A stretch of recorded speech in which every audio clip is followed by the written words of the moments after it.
Welcome. My name is Craig Gundry. I'm the Vice President of Special Projects for Critical Intervention Services.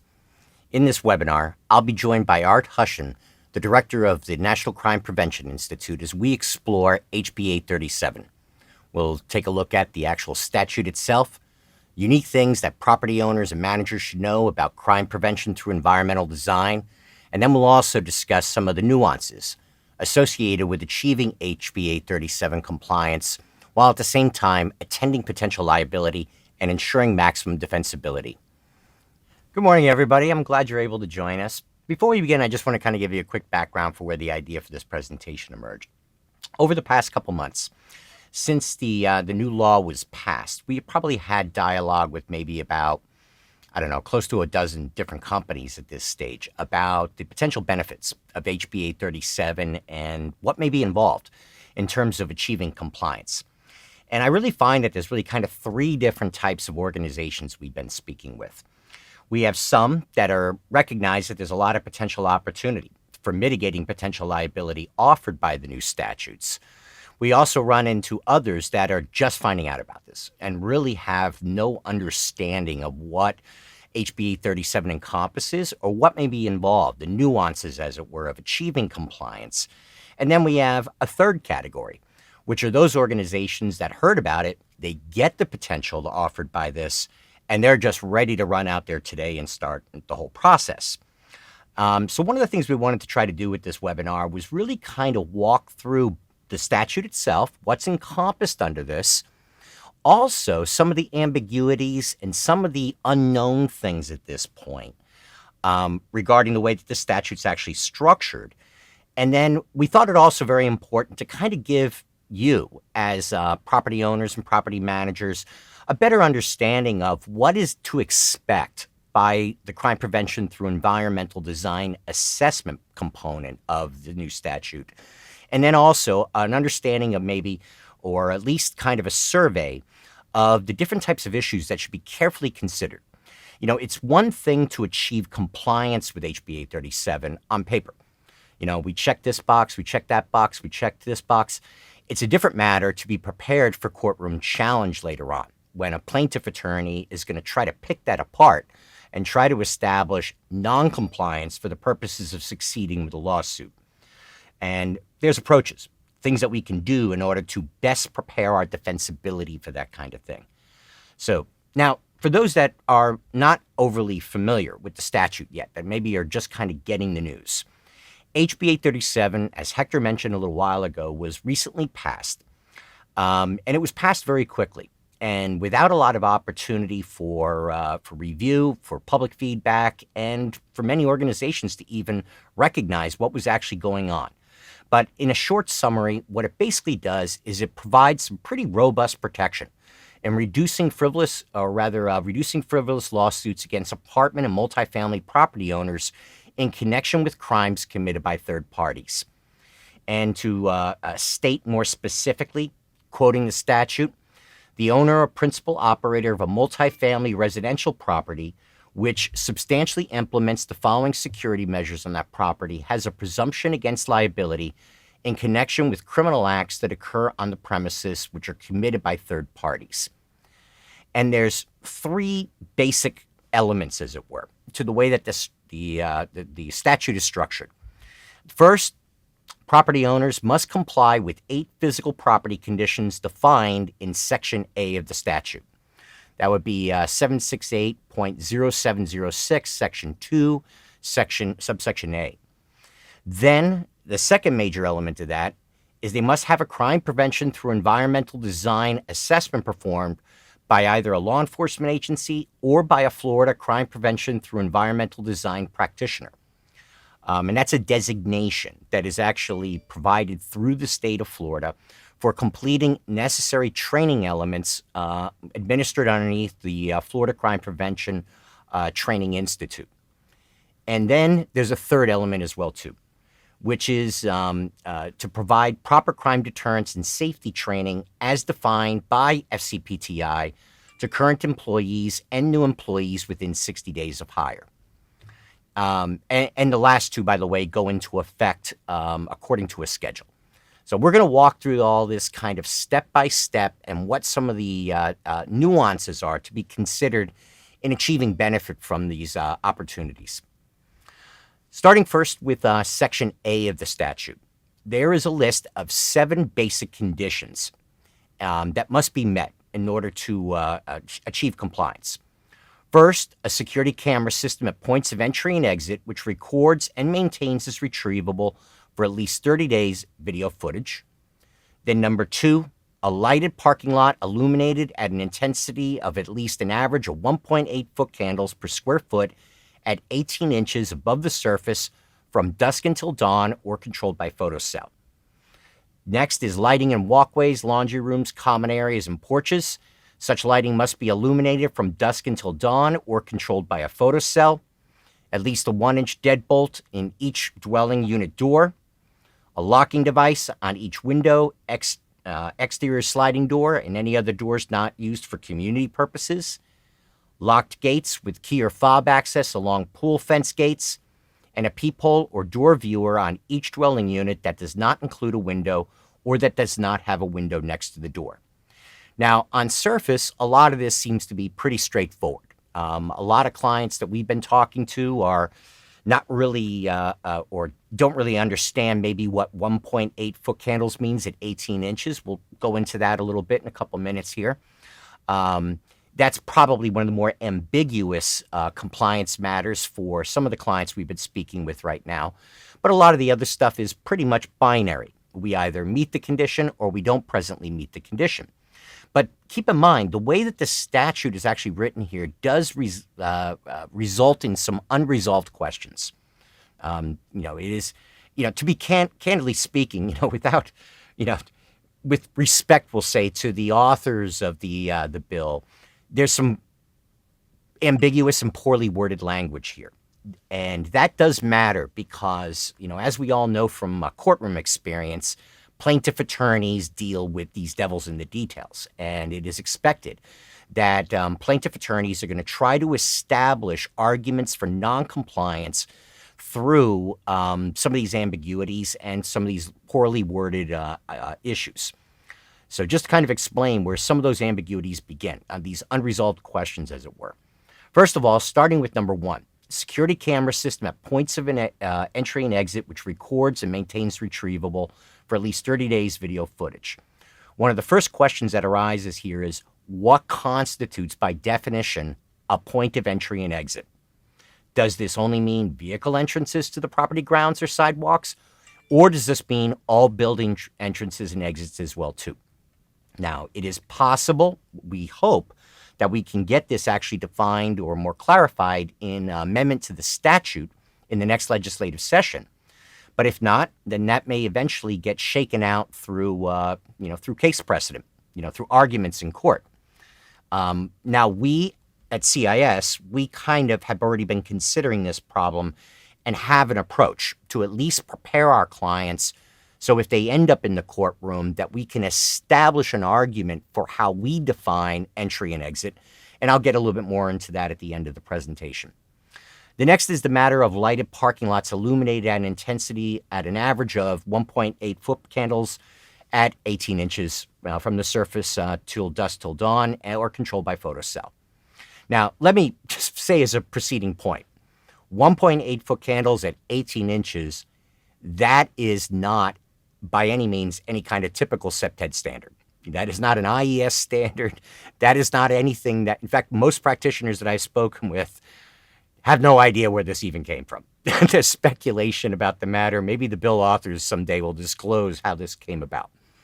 So this does create some questions, and this also may create some challenges in the future. Also, as a more practical matter in the short run, it is possible, that, this 1.8 foot candles at 18 inches matter is going to be amended in the future. I am anticipating that possibility. A lot of other people are anticipating that as well, too. Also, bear in mind that underneath CPTED standards, you may meet 1.8 foot candles at 18 inches, but when you get to the assessment component where the CPTED assessment's done, that does not meet IES standards, which is what we would typically employ in order to define acceptable illumination in parking lots. So don't be surprised if there happens to be, you may meet this requirement in Section A, but then in a CPTED assessment done later on, you may see a practitioner recommending something different or something higher, as it were. And again, we'll kind of get into that in a moment. The next is lighting in walkways, laundry rooms, common areas, and porches. Such lighting must be illuminated from dusk until dawn or controlled by photocell. And this particular matter brings up a couple questions. First of all, on surface, this measure seems to be straightforward. As long as I got a light bulb there and it's working, in these areas, I meet the definition, of the standard. However, bear in mind, again, getting back to that point about the difference between compliance with Section A of the statute and what you're likely going to see or potentially could see in a CPTED assessment report, IES standards provide the basis, at least in accordance with FCPTI guidelines, which is really what's going to be the authoritative source most likely to show up in courtroom proceedings. That may not be sufficient enough. In other words, there are guidelines for illumination levels in these areas. And just because you simply have a light bulb, here, or that there is, an illumination source, may not satisfactorily meet those other requirements. The next is, additionally, what constitutes a porch, quote unquote, underneath the statute. Truthfully, I believe that this was probably an erroneously termed word, but does create a potential lane of opportunity for plaintiff attorneys. As we all know, porches in multifamily properties are controlled, 99.99% of the time. In fact, I've never seen a property where this was not the case, by light switches that are controlled by the actual residents, people that are leasing this space, and it is part of their private space that is leased. What I believe they meant, the spirit of this statute, was that breezeways, with basically outdoor common areas, points of entry, into properties. However, that's not the way it's termed, and hopefully this word for sure is going to be amended by future statutes. And again, at CIS, we kind of have our own approach in the interim for how we're addressing this matter preemptively with the courtroom in mind, by actually including within our appendixes in our reports a definition, providing a logical argument as to how we define the word porch underneath the statute. We'll again kind of revisit that at the end of the presentation. Just bear in mind, as we're going through here, I just want you to be fully aware of some of these ambiguities that could become complexities in potential litigation, at least until it gets clarified through statute or through case law. Now, the last four items are pretty straightforward. 1-inch dead belt throws, locking devices on windows and doors, lock gates and fob access on pool fence gates, and peepholes of door viewers on each dwelling. So there, I don't see a lot of opportunity for, for argument in court about these items. But bear in mind, if we're going to be bringing in a third party to do that CPTED assessment, a lot of property management companies and owners that we've been speaking with, they really don't just want only the CPTED assessment. They also want documented verification of compliance with Section A of the statute, which, by the way, the statute does not say that the assessment must encompass these matters. But that's basically what most people want. And it's understandable, because having a document that says that a third party validated the fact that we meet these requirements does provide a higher degree of defensibility if this gets challenged in court. But that being the case, there is an issue, which is whether or not that practitioner will put into writing or commit their name to something in writing without inspecting every single unit for compliance, which is just impractical in many cases, or would be extraordinarily expensive when you consider the time to have this FCP go around door by door, checking every single unit inside of, a 200, unit apartment community. Now, our particular approach to that matter is we will inspect multiple units. And if the hardware appears to be uniform, that's great, so where it's not like we have one lock on one door and a different lock on another door. And then what we will do is we will require that the client actually provide some kind of affidavit, as it were, that they have also verified that the other units meet that compliance as well, too. And that becomes like an attachment to the report.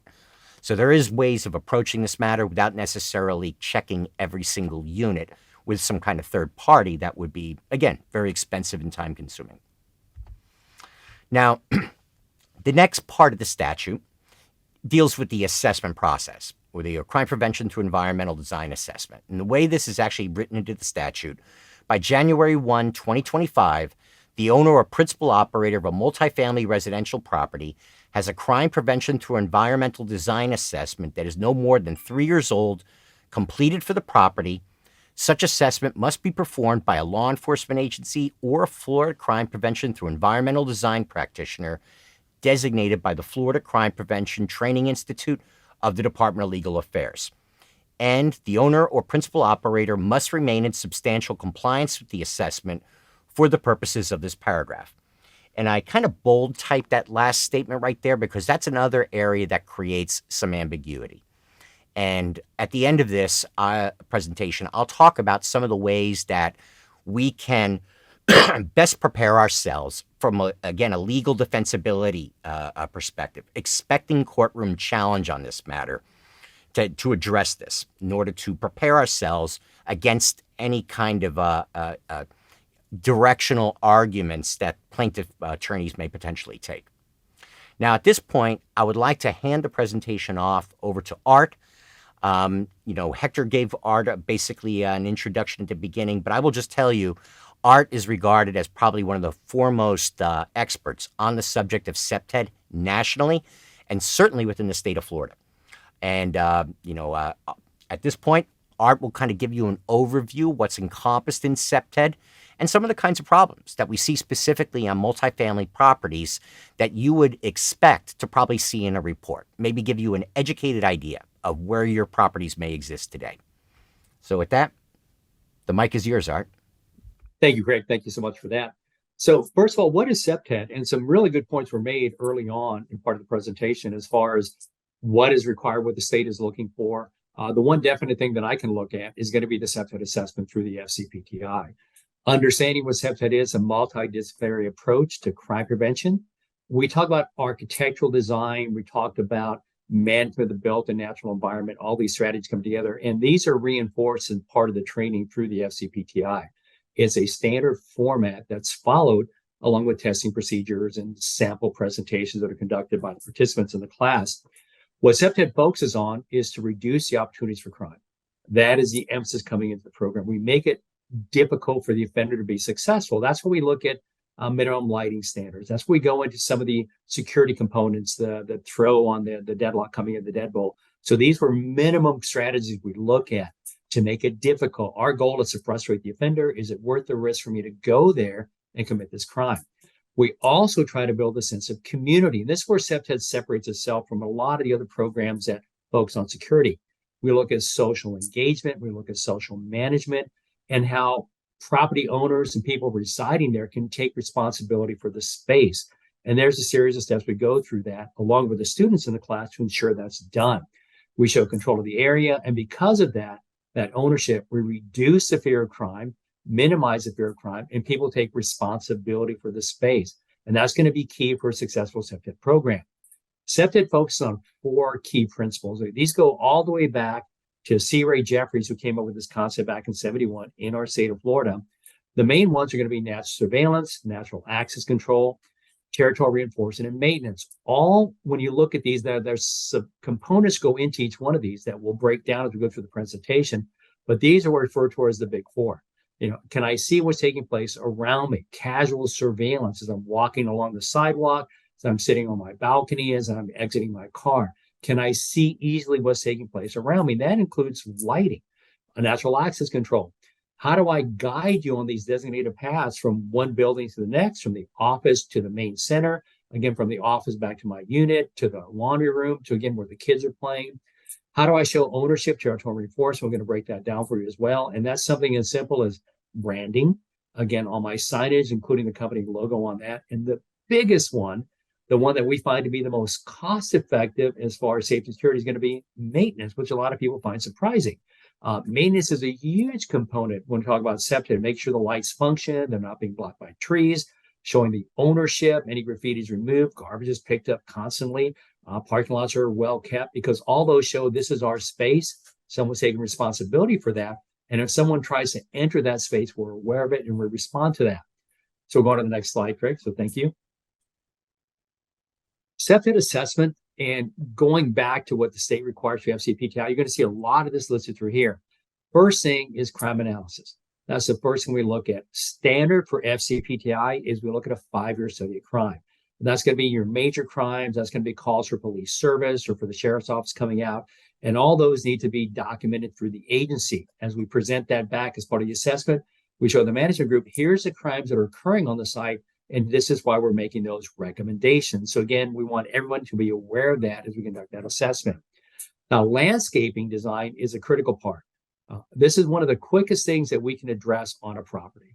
And for that, for example, we follow something called the 2'6" rule. Now, this was first done in the city of Tampa through planning and zoning, where now we're species specific on landscaping and has a maximum growth of 2 feet, and that lower tree canopy 6 foot and higher, because we want you to see as you exit your building, as you walk from the parking lot into the center, as you're leaving the pool, what's taking place around me. So a lot of times we try to be species specific, which means that's going to bring me savings on maintenance. So I don't have to constantly trim things back. So if we follow that, that's going to ensure that sight line. I like to follow that 30-foot line of sight where you can see around you, you're very comfortable, you're aware of what's taking place around you, and lighting for nighttime use plays an important part of that. We have to look at areas of concealment, and a lot of that ties into poor maintenance on landscaping. We start looking at 90-degree corners, dead-end hallways, poor design on parking garages or parking lots. We got lots of areas of concealment. And then we look at movement predictors. Now, these also allow us to see where people are going onto the site and show that ownership. We have designated paths based off behavior through design that people are expected to follow. The minute they deviate from that, we can see that, and where's that person going now? That's the sidewalk going to the building. Why did they leave the sidewalk to go around this space? So now we bring the eyes into that corridor. So those predictors help us see movement that addresses positive activity, and the same breath, it helps us observe negative activity so we can respond to that as well. Wayfinding is a huge component for SEPTA, not only for everyday use, but in the event of an emergency, how to get you out of the building safely and quickly. But wayfinding, designated paths, we do this through signage and having standards for that, all at pedestrian scale. Natural access control. Again, how do I want you to enter the building? Where do I want you to park? How do I want you to enter the parking lot? How do I want to get you to the office? A lot of that is predetermined through design. Now, if it's already been built, it's a little more challenging. We'll talk about that as we go into the presentation. Maintenance conditions, signs of physical disorder. Maintenance ties into territorial reinforcement. Again, it shows that ownership. Going back to the broken window theory early on, this is my space, this is my property, we maintain it. We have respect for the property, which in turn lets offenders know someone's taking responsibility for that space.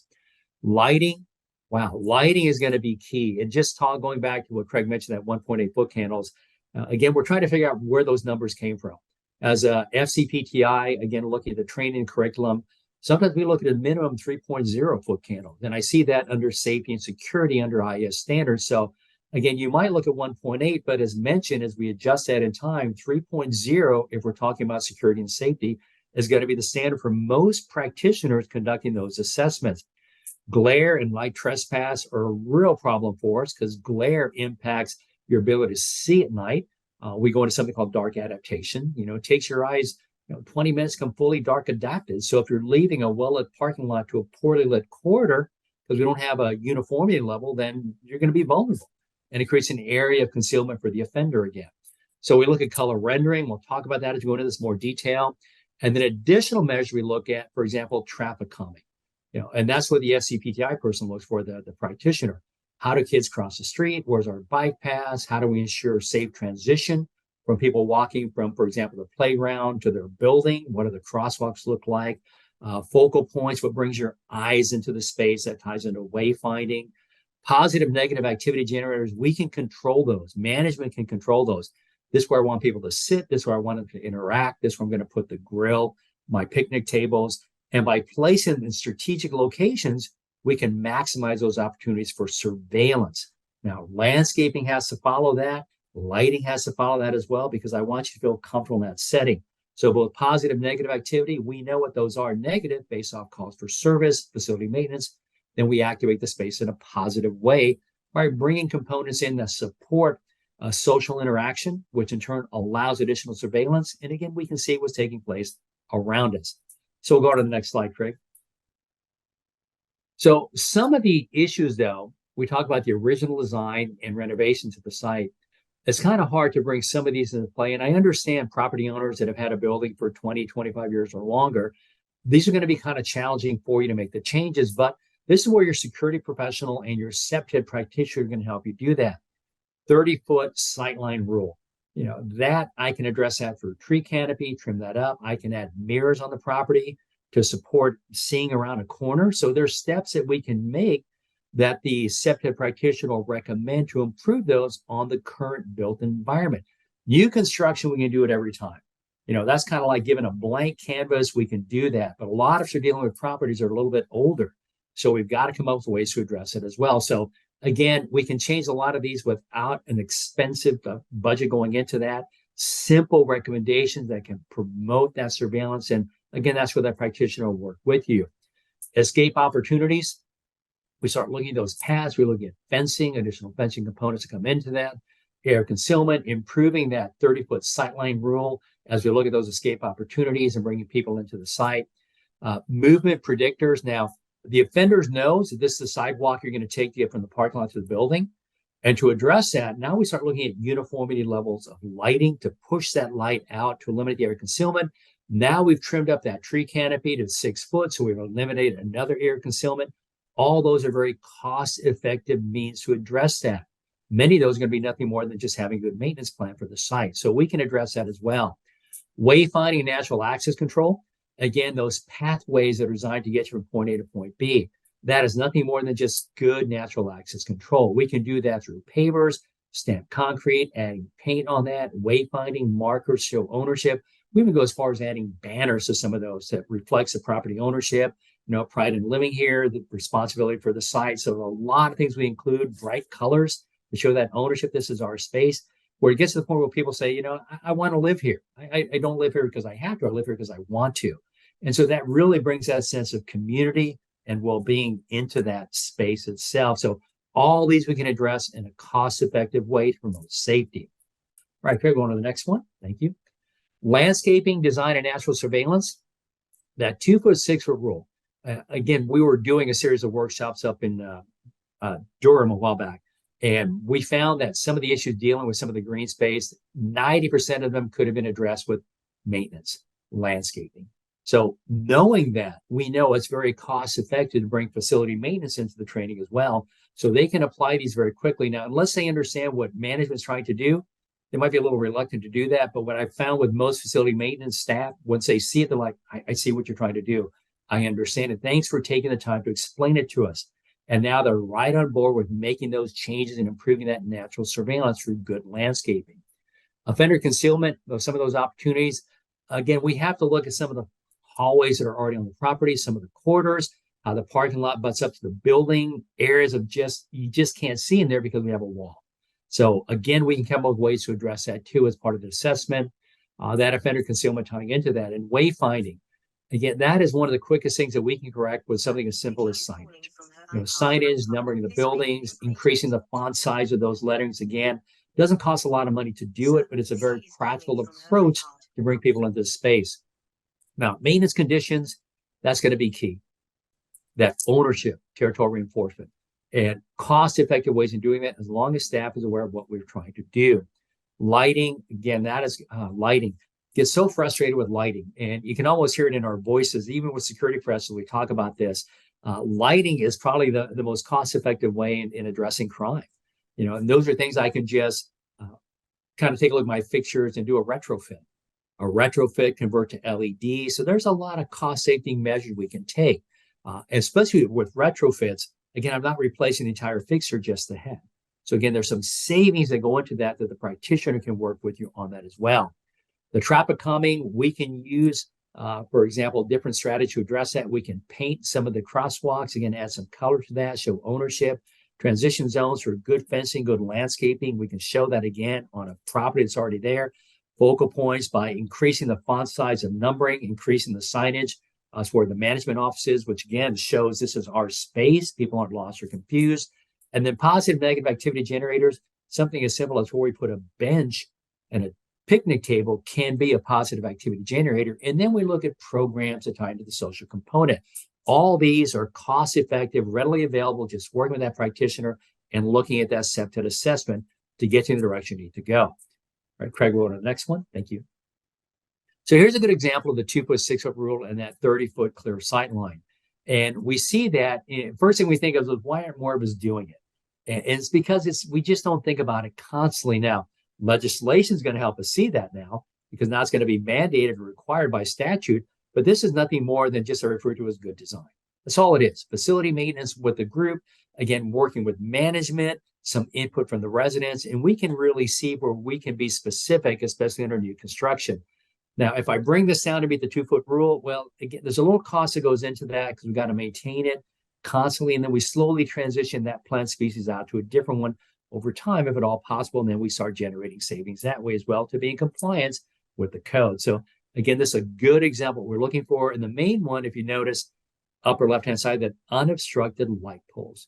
For some reason, working with some designers, we like to put trees and lights in the same space. I don't know why. And I see it a lot, which creates those areas of concealment, ambush points, dealing with dark adaptation. And then we design the space for the offender to stage, which gets very frustrating.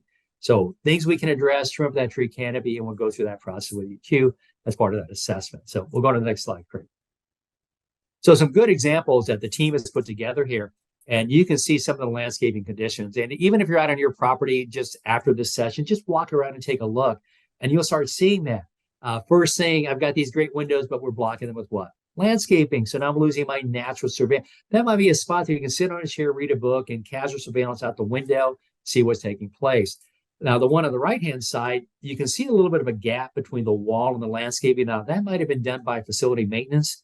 Allows them access back there to trim that back, but it also provides an area of concealment. So now I want to bring that down to 2 feet if at all possible, maintain that 30-foot area of surveillance. So these are little steps that we can take to address that. So Craig, go to the next one.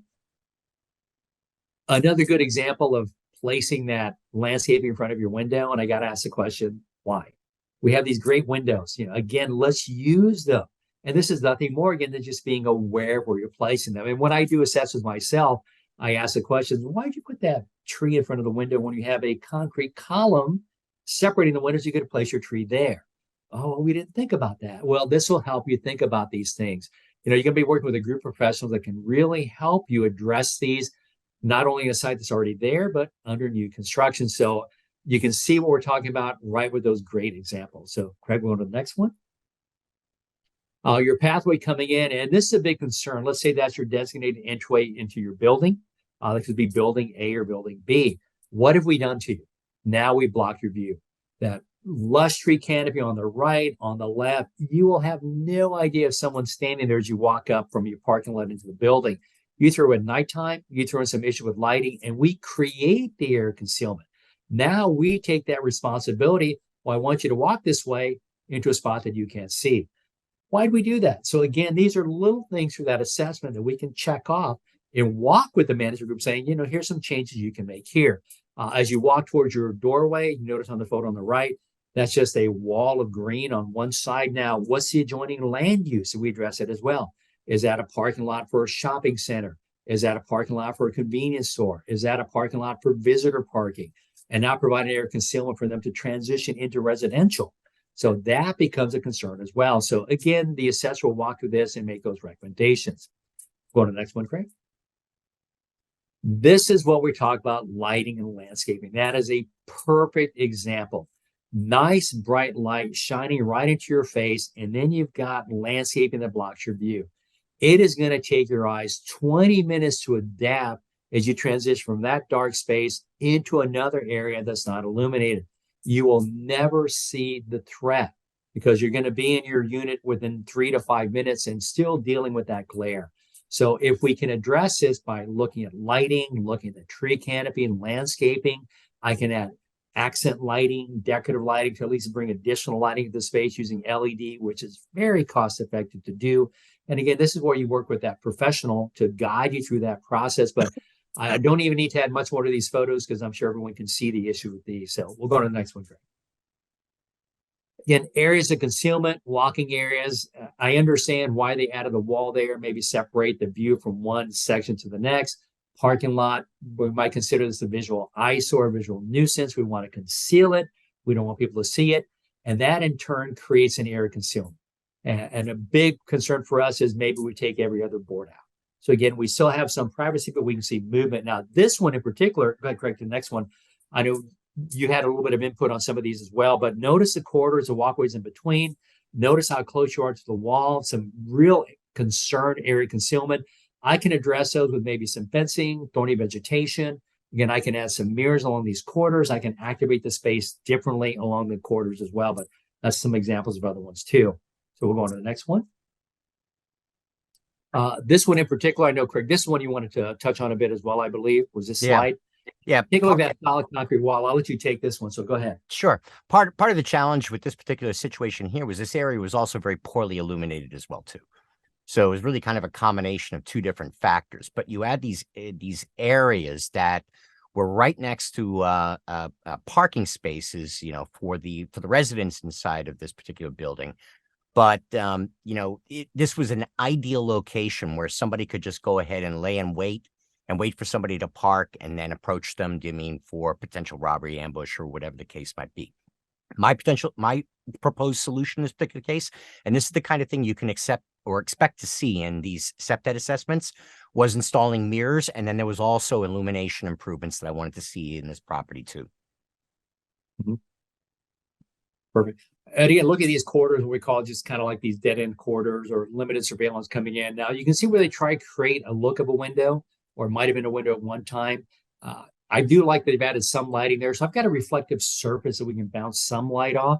So again, looking at the paint material on a building, if you think of light, think of it as a stream. So I can bounce that light off a building, get it around a corner if I need to. The same on the right-hand side. Every doorway, we always try to include a peephole or some opportunity to see before you exit the site. And then you take a look at some storage, you take a look at the 90-degree corner with landscaping. Those offer a lot of opportunities for offenders to stage, especially if you've got light shining into your eyes and the landscaping is beyond that light. So you're not going to see them hiding there because that glare is just overwhelming your ability to see. Okay, we're on to the next one. So lighting, Craig, again, I'll let you jump in on this one too, but notice the parking lot, the area, and there's some assessment or lighting survey photometric study that's done here. So Craig, you want to add more to this one as well, what we're looking at? Sure. This was actually a property that I assessed. Everything that you see that's color-coded right up there was inadequate according to standard. In fact, it usually, now, mind you, for HB 37 assessments, like for parking lots, for instance, you will likely see, or you certainly will see with our lighting maps, detailed measurements. But historically, when I've done this for other clients before that aren't trying to comply with a statute like HB 37, this is what you would often see in one of our lighting assessments. And by the way, just as a kind of a parenthetical point, we do these kinds of assessments for companies all over the United States, not just in the state of Florida for compliance with this new statute. And in those cases, property owners aren't looking for, for statutory compliance. They're just simply looking to make their property safer and reduce their potential liability. So in those cases, I don't even bother documenting metering measurements that go less than 0.5 because it's just below any standard at all, including even the minimum standard for detection of activity according to ACES International guidelines. So in that particular case, you can see all these less than 0.5 stamps up on this map. These were all areas that were just illuminated to substandard levels. And this is, truthfully, this is probably one of the biggest challenges. When I've been talking with clients recently, this is one thing that I try to prep them for. Because a lot of clients we've been talking are very confident that their lighting is going to go ahead and be compliant with these expectations under, that 1.8 foot candles at 18 inches, as well as CPTED standards. And then they're kind of surprised when we actually get out there and do the pre-assessment. Mm-hmm. And this one and this one here, by the way, I just threw this in here because I wanted you to see what that same parking lot looked like at night and what the actual problem was. And here, it wasn't an issue of blocked light poles. It was just the absence of actual luminaires. They just really were no lights, no wall packs, no floodlights, no light poles or anything like this. And obviously, we had a substandard illumination situation. There you go, Art. And you see that too. Now the lighting through here, notice how bright that is, IS guidelines. But again, you get a little bit too much light coming through the areas in some cases. So the ratio we look for, uniformity to 3 to 1. Then we talk about vertical versus horizontal. Most cities look for a horizontal as part of the lighting code and standard for the site. But you see that glare, again, that unshielded, maybe fluorescent, traditional fluorescent, then transitioning into a dark space becomes a big concern. This is where that CPTED practitioner will work with you, understanding the contrast, understanding the ratio, again, what we're looking for. 3-to-1 is kind of perfect in there that we see for safety and security. If you want to think about that, again, we see some parking lots that aren't concerned for safety and security, maybe going 5-6-to-1, but our priority here is safety and security.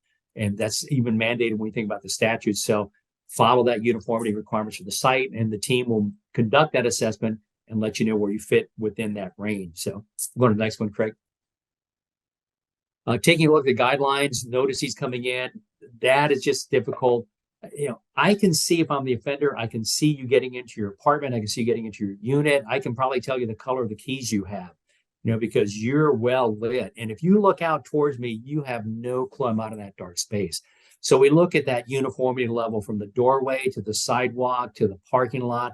And these are all going to be required by statute. So again, you want to make sure you maintain that uniformity. You're going to hear us say that a lot.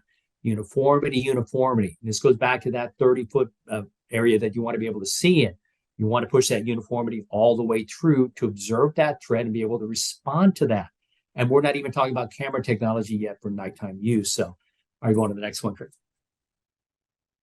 Some of the standards from IES, the guidelines, they are there for you.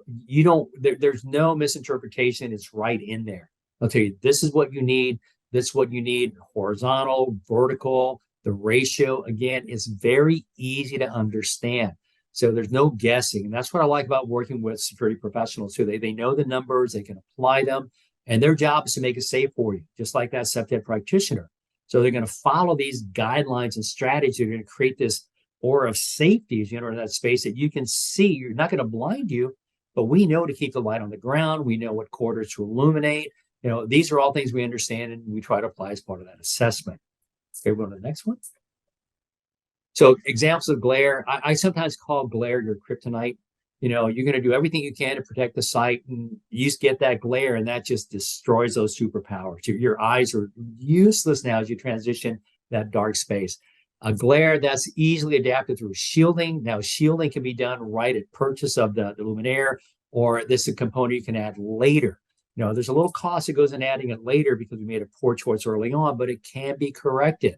And that's the key to taking that information from the person doing the survey. Let's add some shielding here. You'll hear mention that. Let's add shielding here. That's what they're talking about. You want to keep the light on the ground. That's our priority. The human being, the individual, the pedestrian, our priority is you seeing what's around you and moving you from point A to point B. So we're going to the next one. This is a great example. I mean, I know we talked about this earlier. When you first showed it to me, we're like, what is that?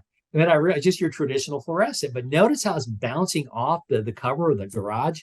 And because you have that light surface, it's just coming right back into you. And you can't even really see beyond that light. So it's a wall of light your eyes are trying to penetrate to get through the doorway or get to the spot where the offender is staging. Good intention to light it up, great intention, but that expertise is what you look for from that security professional. Let them guide you, and they'll fix that very quick with a nice recommendation and keep that light on the ground. So again, good example of glare. We'll go to the next one. The walkways. This is great if you want to identify shoes. It's a great tool to use for that. But as far as safety and security, this is just to get you from point A to point B. Once you get to the way stuff, that is where I want to see, I want to identify. We get into witness potential. So again, this is nothing more than wayfinding lighting. Don't confuse wayfinding lighting as part of your security program. It's a great way for CPTED to help you find your way at night, but I want to see right up in the face. I want to identify the person's clothing, your camera technology tying into that, because you're going to have those cameras there as well. Your lighting must complement your camera program. And sometimes we lose track of that.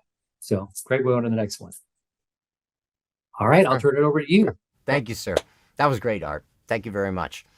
Well, now, what Art just went through really gives you kind of an overview of the kinds of things that you can expect to see in a CPTED assessment report, as well as some of the kinds of recommendations that you're likely to see to come out of that too.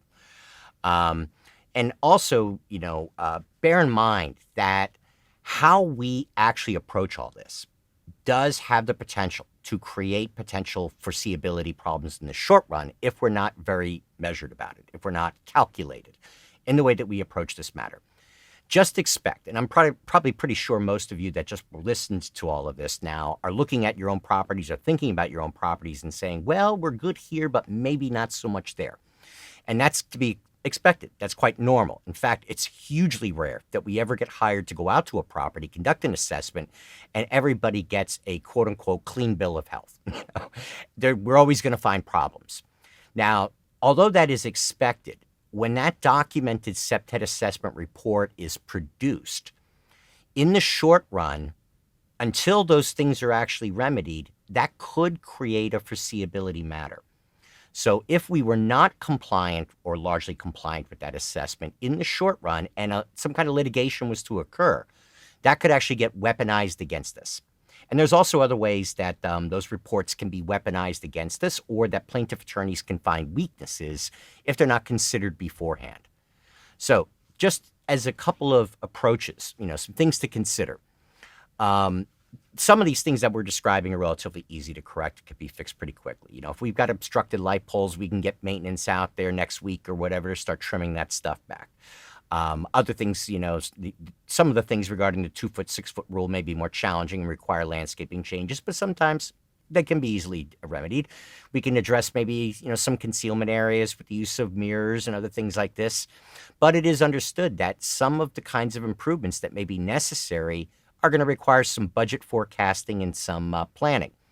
And, things especially like lighting improvements, which is in many properties that we assess probably the big issue, that's going to require really some kind of planning and forecasting.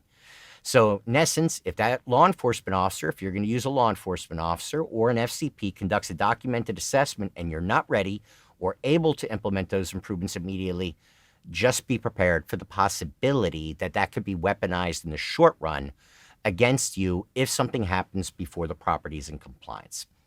So just a couple of approaches to softening this potential risk, to reducing this potential inadvertent liability situation. First, before having any kind of assessment done, I do recommend at least conducting a preliminary undocumented assessment. Now, we actually have a couple companies that have already engaged us to do preliminary assessments on their properties. Basically, what we call a walk and talk assessment. We'll go out there basically and we'll, exactly as the term implies, we'll walk and talk and point out issues that may require remedy. We'll also go out there at nighttime and give them an idea. We don't necessarily do a detailed lighting assessment on these kinds of walk and talks, but we at least give them an idea of where they stand and what kinds of problems could be expected. For us, when we do the formal assessment, we're going to document every parking space, but we can often give you a really good idea of where you're going to stand when we get to that point beforehand, just by simply spending an hour out there on the property, taking some metering measurements and looking at where your lights are at. Another point, be cautious about using law enforcement for doing HB 837 assessments. First of all, let me say as a preceding point, most law enforcement agencies are not going to come out, send a crime prevention officer out there to do a documented assessment just for HB 837 compliance. I've actually spoken with a number of crime prevention officers, and their departments have already been talking about this. They'll go out there and do a crime prevention assessment, but you're going to wait in the queue like a lot of others do, and you're not going to get special attention because you're trying to achieve HB 837 compliance. And to that point also, bear in mind that your foreseeability is not their concern. If they're going to go out there and do a crime prevention assessment, they're going to do it the same way they do it for everybody else too, and including also the way that they document and report their findings. So it may sound like the cheap way to go, but at the same time, you could also be handing yourself a time bomb from a foreseeability perspective. Also, I would recommend against utilizing employees for this kind of purpose too. I've heard of several property management companies that are trying to get their, maintenance guys and things like this FCP certified in the short run so that they could do these documented assessments for them. Nothing conceptually wrong with this, and by statute would meet compliance. The problem is when we get to the courtroom later on. Plaintiff attorneys are going to, that provides a very good avenue for them to discredit the assessment by establishing bias. On the fact that they were an employee. It gives them a leverage point, as it were. Also, when you are then fully confident that at least you meet Section A of the statute, so you've done your preliminary assessment, you're sure you're up on Section A, or maybe without necessarily a confirmed understanding of where you are in the parking lot illumination matter, then as the next step, I would recommend contracting that CPTED assessment utilizing your legal counsel. And I would say that probably about 60-70% of the projects we do are actually contracted through legal counsel because we are conducting that assessment in preparation for litigation. And that provides attorney-client privilege shield.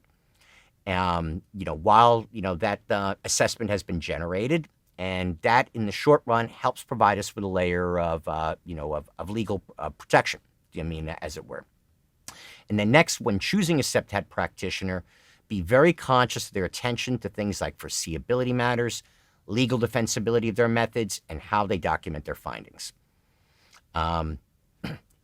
During the initial introduction, Hector mentioned that, I work in a number of different fields, we'll say, and I have a specialization also in school security matters and things like that. And I do occasionally get an opportunity to read assessments that have been done by others. And it blows my mind how often I see language used in written reports that really creates some ugly foreseeability potential. And it's largely just because of other, consultants just not having much experience in the courtroom and understanding how the devil in the details even goes down to the way that things are worded. A good example is prescriptive or directive language in reports. You will never hear the words come out of our mouth, do this. Should is a word that we're very careful about the way that we use in reports. We propose considerations for improvement. We don't advise or say you should do this, because these are the kinds of things that plaintiff attorneys like to quote in depositions. But there's other matters as well, too. First of all, I strongly recommend utilizing FCPs with extensive courtroom experience as both fact witnesses and testifying experts, even better. Because at least this way, then you know that the people you're talking to are attentive to these matters and can think 3 steps ahead to how this is going to look when it gets to a deposition or it gets to potentially a courtroom challenge. Again, plaintiff attorneys, especially good ones or very persistent ones, are going to look for these little holes that they can drive and that they can create a potential case from.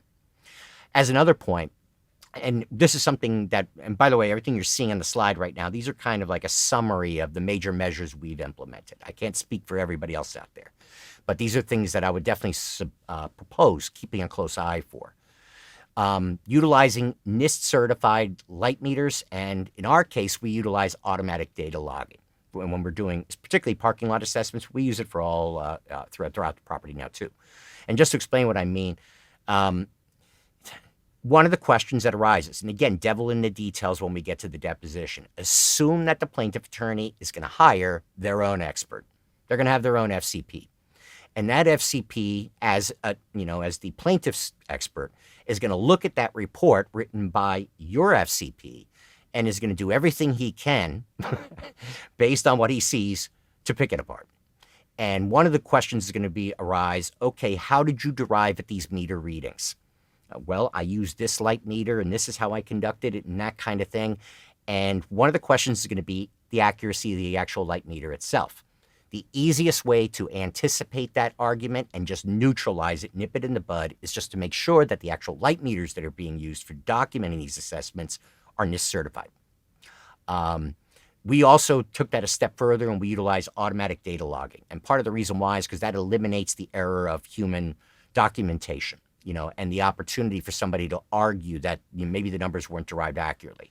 Our light meters, they're a lot more expensive than the regular light meter, but they actually document on an Excel spreadsheet every single meter reading that we actually take. Reports are meticulously supported by appendixes and footnotes defining CPTED standards and authoritative sources.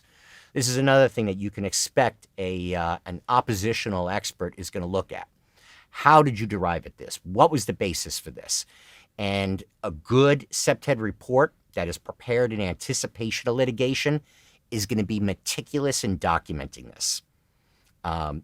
In our particular case, we do that with footnotes throughout the entire document, and we also do that with an appendix that actually defines the authoritative sources and the standards. What were the lighting standards that were used for the basis for making observations, the landscaping standards, and all these other different matters as well, too.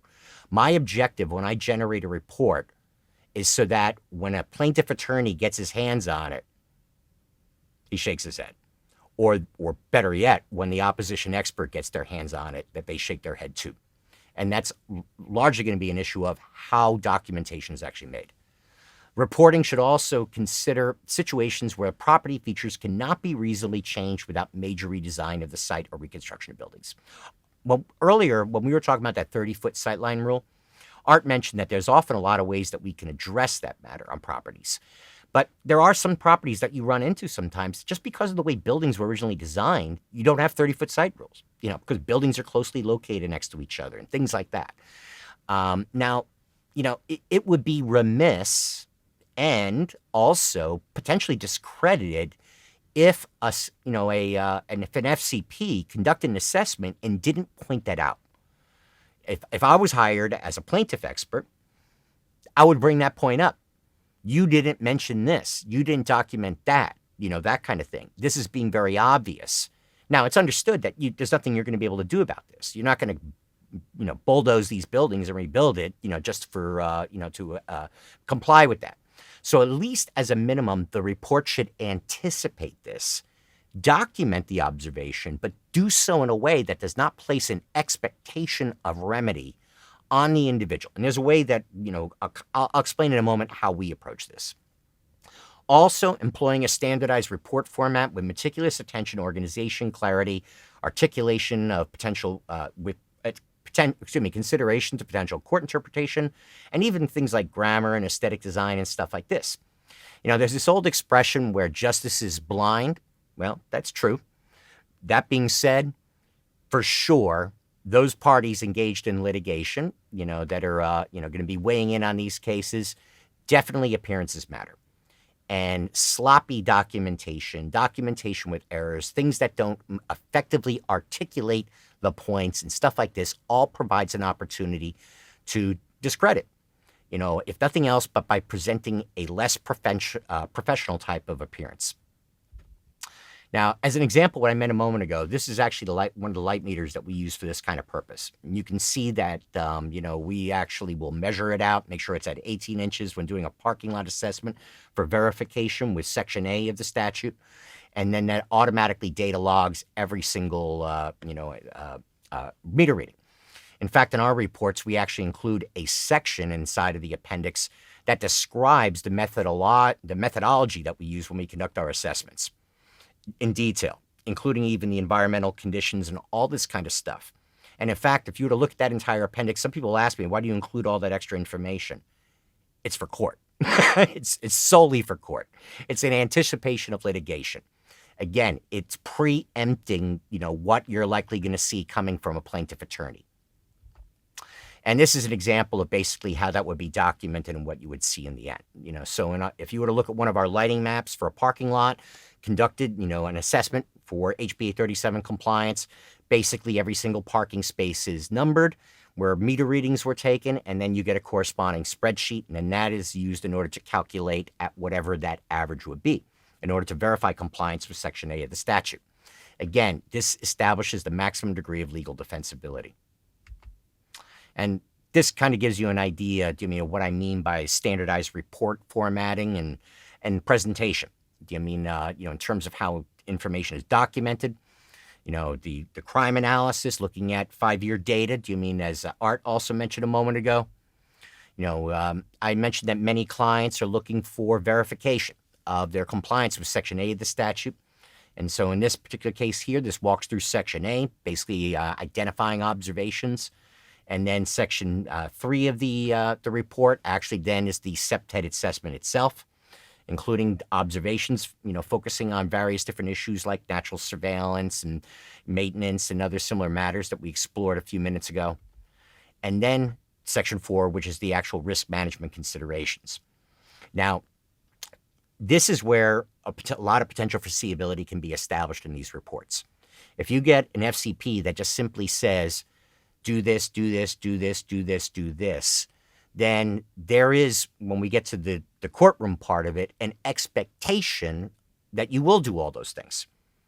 Well, maybe some things are more important than other things. And maybe some things do allow a latitude for discretionary judgment from a cost-benefit analysis. So that's one of the reasons why we utilize basically what we call a cost-benefit scale.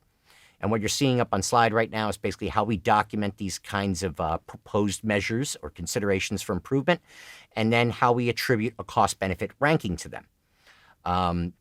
In the statute, there's this line that, again, there's a lot of devils offered in those details, and that is the owner or principal operator must remain in substantial compliance with the assessment. In other words, the statute does not assume you're going to do everything, but there is no clear definition of what substantial compliance means. And that is going to be, a playground for plaintiff attorneys to try to establish, that you are not in substantial compliance. So this is really kind of structured to help, kind of reinforce defensibility in that situation. And this is the way we approach it. We utilize a 4-tiered scale, where CB1 would be those measures that relate to Section A of the statute. So in other words, these are go, no-go type situations. You either meet Section A or you don't. And if you don't, then we definitely, as a first matter, want to address that. Also, under this, we define measures that are likely to provide a significant benefit in reducing risk of criminal confidence and capability, or low-hanging fruit, those things that involve minimal cost. So if you were looking at one of our reports and we noticed that there were, particular light bulbs that were burnt out and things like this, those would also get that CB1 type cost-benefit ranking. CB2 would be things that provide a significant benefit in reducing risk, but also may entail a level of cost that requires budget planning. So in other words, these are things that maybe we need to anticipate some improvement, but will also have a strong contributing benefit in reducing conditions that contribute to criminal confidence. And then CB3 would be things that would have a lesser degree of benefit in contributing to criminal confidence. And then CB4 is in this scale for a very special reason. It's to address that situation I mentioned a few minutes ago, where we have issues, CPTED problems, as it might be said, or deficiencies, but because of the original property design, there's just no way to practically remedy it without major significant cost. So the way that we define this is implementation of the measure will provide a benefit in reducing conditions contributing to criminal confidence, but it is likely impractical to implement a measure due to design or construction of the existing site, with the additional point that there's no reasonable expectation that property owners implement CB4 measures. And that all those measures that are stated in the report are done for comprehensiveness. Again, we want to make sure that we show the court later on that we have looked at everything in detail, that we did not omit anything from the assessment. We did not softball this, as it were. But at the same time, there's no expectation that they're going to probably be able to do anything about it. And also, then educate property owners or property management companies on future design projects. And again, that is largely in there specifically with courtroom strategy in mind, anticipating that plaintiff attorneys are going to try to potentially use an omission about these kinds of matters as an opportunity to discredit the actual assessment itself. And then the last major component of HB 837 compliance is the training requirements that go into effect on January 1, 2025. And the statute actually on this matter says that by January 1, 2025, the owner or principal operator of the multifamily residential property provides proper crime deterrence and safety training to its current employees. And that after January 1, 2025, the owner or principal operator must provide such training to an employee within 60 days of his or her hire. Now, the training, the statute also says that FCPTI shall develop a proposed curriculum or best practices for owners or operators to implement such training. And the development of that curriculum is underway at the present time. Art may be able to jump back on here in a minute, maybe clarify if there's been an update to this, but as of at least 5-6 weeks ago that I looked into this matter and spoke with FCTPI, this was basically the outline that is developing. This is a little bit skeletal at the present moment. It seems like this is initial thoughts on the matter. I expect that probably over the next 6 to 12 months or whatever, going to see a lot of improvement to this or more detail. But it basically is going to include matters such as what is crime prevention, what is CPTED, like we discussed earlier, benefits of knowing your residents, key control, master key use, ongoing security management and maintenance, crime prevention applications.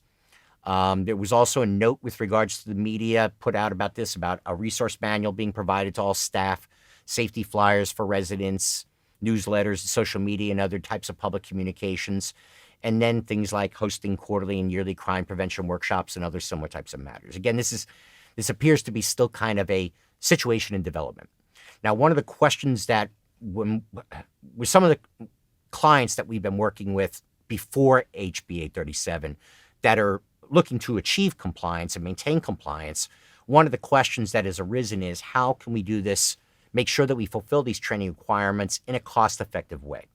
Now, the statute does not say how the training will be delivered, just that FCPTI is going to actually develop the curriculum or develop the best practices. So one of the things we are working on, we actually have an online training platform. It has not been used for this kind of purpose. It has primarily been for training security professionals on different kinds of topics. And one of the things we plan on having ready by the time the statute goes into effect are compliant online training modules. So this way it offers our clients basically a cost-effective way in order to ensure that that training is provided without necessarily having to schedule classes and things like this. So somebody can just basically jump on the portal, and then, when they hire a new maintenance, worker, or perhaps, somebody new in the leasing office or something like that, and then make sure that they're getting the appropriate training and that it's appropriate documented. So if, again, this ever ends up under legal challenge, they have proof that that training was conducted correctly.